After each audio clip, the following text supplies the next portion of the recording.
Reverb, reverb. Ok, bonsoir MC Oliva. Bonsoir à vous. MC Oliva du Blackboard Jungle qu'on a eu la chance d'entendre sur la Dub Foundation du Reggae Soundska ce soir. Juste maintenant que tu as joué avec Nico, que vous étiez ensemble sur le Legal Shot Sound System, comme ça un premier avis à chaud, là, comment ça s'est passé, quel plaisir vous avez pris ou pas d'ailleurs. Eh ben, c'était un plaisir total et on a vraiment beaucoup apprécié parce qu'il y avait une ambiance extraordinaire. Un superbe coucher de soleil, des gens avec énormément de sourires, des gens qui dansaient, des gens qui étaient vraiment dans le son, qui étaient vraiment une ambiance On va superbe. dire que le public de la Dub Foundation, ils sont chauds, hein. Ils attendent chaque artiste et vous étiez attendu On aussi. peut dire ça comme ça, ils étaient chauds. Ouais, voilà. Il y a eu beaucoup de réponses d'ailleurs, beaucoup d'échanges entre nous et le public. Non, un moment superbe. On va raconter, il y avait Nico qui était aux sélections, toi qui étais là au chant, à l'animation. Tout à fait. Mais c'est quand même, moi je crois que c'est la première fois de ma vie que je vois Blackboard Jungle en DJ7 sans, parce que j'avais appelé ça un DJ7 parce que sans le sound system. Alors, c'était quoi cette volonté? C'était une demande du festival? C'était une entente avec Blackboard, avec Legal Shot Sound System de partager ça avec. En fait, il y a plusieurs raisons. C'est que parfois on nous demande de faire des DJ sets parce qu'on peut pas, financièrement c'est compliqué parfois de faire venir un Classono. Mais en l'occurrence, pour cette fois-ci, en fait, nous étions au Reggae Guild.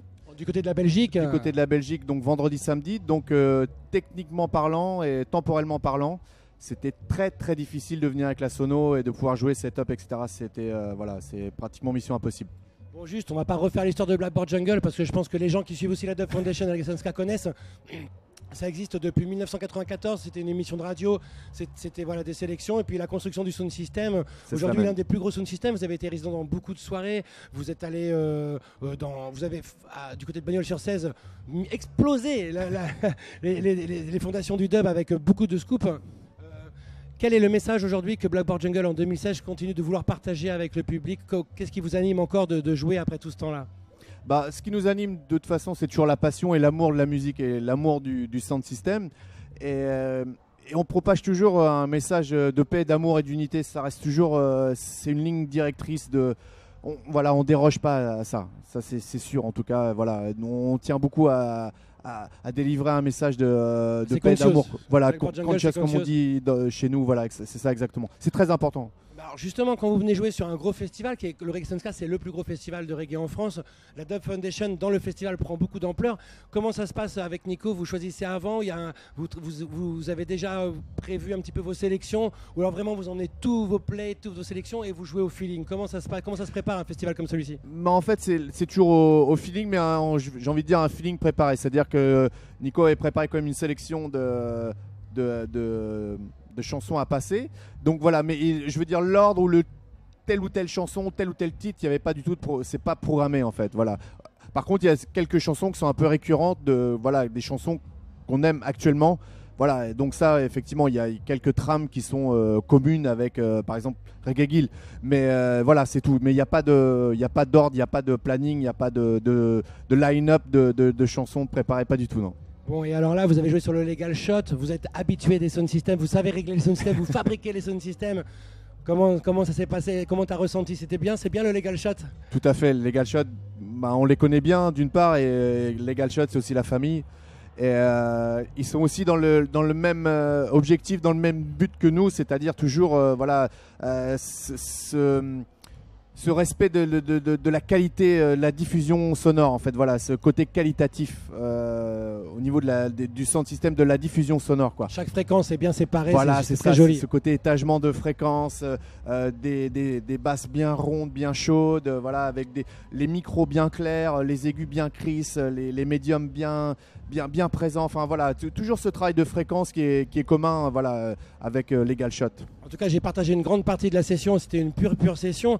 Vous aimez le son propre, vous aimez parce que dans vos productions ça se ressent. On va rappeler que dernièrement il y a un superbe album qui est sorti. Je vais rappeler le nom qui s'appelle Sounds from the Ark, qui est une rencontre entre The Rockers Disciples qui sont venus s'installer du côté de Rouen d'où vous êtes et vous travaillez beaucoup en studio avec eux, qui rencontraient The Producers. The Producers, c'était encore une fois une rencontre entre Don Fay, Roberto Sanchez et Prince Jamo.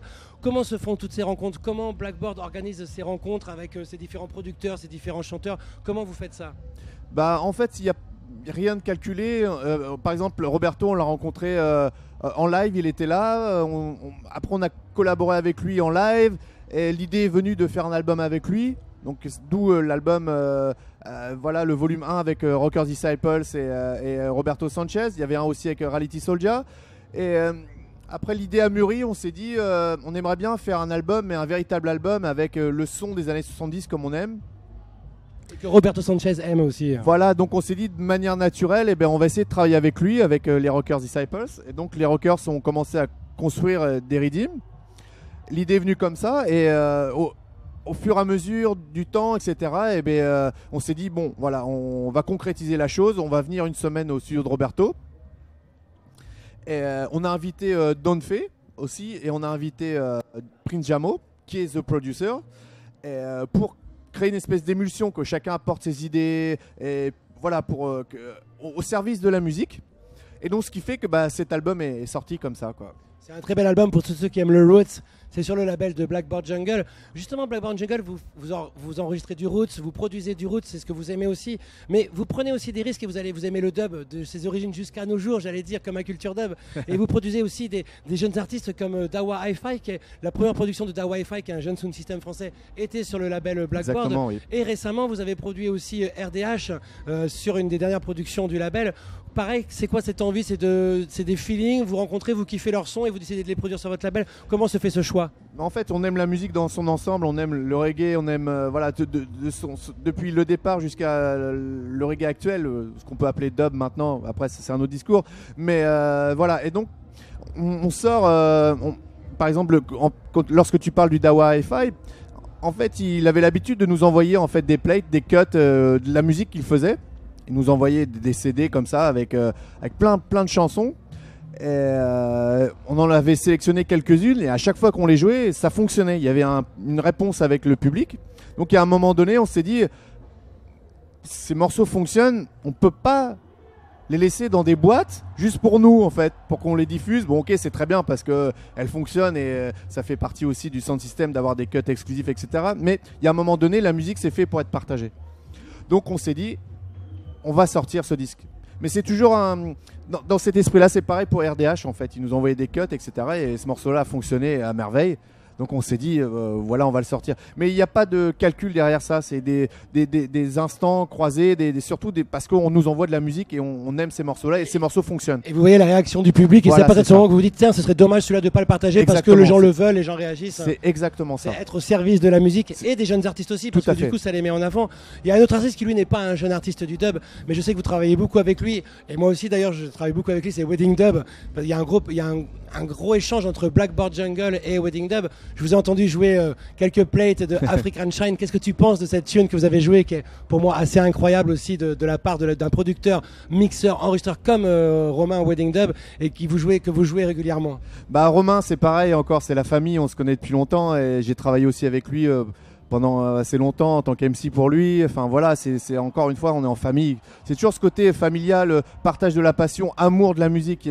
C'est vraiment les trames de tout ce qui se passe autour de Blackboard en fait.